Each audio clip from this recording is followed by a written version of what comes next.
Kelvin, that must be a pretty happy dressing room. First away win of the season and 10 points on the board now. Yeah, it's a nice feeling. We spoke before the game and the gaffer said about the 10-point mark, which we've hit now, and it was really nice to get that here, especially with the away win. And we can look now and take this into our next game now, all with momentum, all happy and hopefully pushing for more points. Preparation-wise, the manager's talked about all the work that's gone in analysing Salford and coming up with a game plan.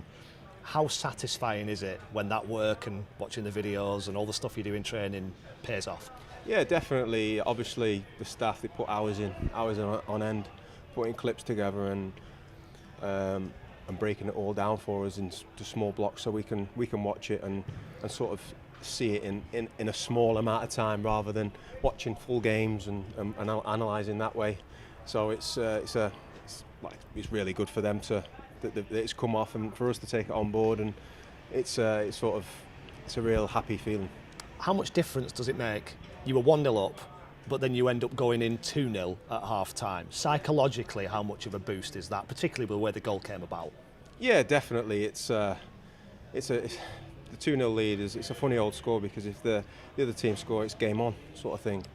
But going into half time, 2-0 up, we said we're not going to take the foot off the gas and we're going to look to try and push for more goals, which nearly came a couple times. But obviously they changed how they play, and it's just how football is, and it's going to be gung ho at times, and we just got to weather the storm, and I thought we did today. What was it like in there in those closing stages? You've got two centre halves who are teenagers. The left back's making his debut, and you probably only just met him. How important is experience? Yourself, Seamus Keneally, Sean Worley, players like that. No, it's massive.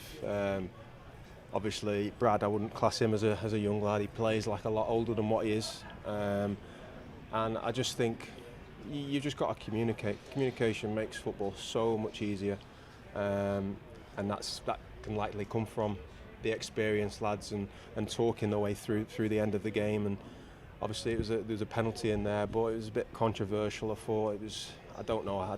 I tried to stop the ball going in on the line, so I had my back to it. But I thought I'm not sure it was a penalty, to be honest. There was plenty of those decisions in the second half that the home fans were pretty unhappy about. How much do you take from frustrating a home crowd? It doesn't matter whether you're in a 20,000 capacity stadium or a 6,000 capacity stadium. Does that show you've done your job if it's quiet or they're frustrated? No, when they're frustrated, obviously you have to try and block it out, and you just got to try and focus on your job as best you can. And I did think we did that. We see the game out there, I thought, quite comfortably. After the penalty, it could have easily gone the other way.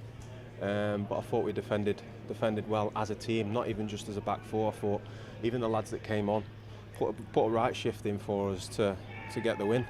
You mentioned Brad Hills a second ago. 19, hadn't kicked a ball in senior football before he came in. How good is he, and how good do you think he can be? It's a tough question. I do believe he's going to go on to big things. He plays. I've played with a lot of young lads, and he definitely plays not like a young lad. He's quite mature when he's on the football pitch, and I think he's just going to get better and better. And as far as the start of the season's concerned, how satisfied is everyone? I know the manager had a feeling you were maybe a few points short of where you should have been.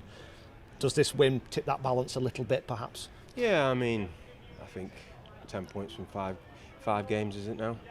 I mean, it's not a bad start at all. The start of the season, you would have shook your hands on 10 points first 5 games. And with that form, it is promotion form.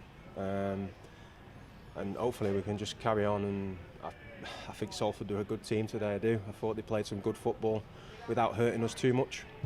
But it just shows where we are as a team, and we're not no pushover. And yeah, we're just going to look to keep pushing and making points.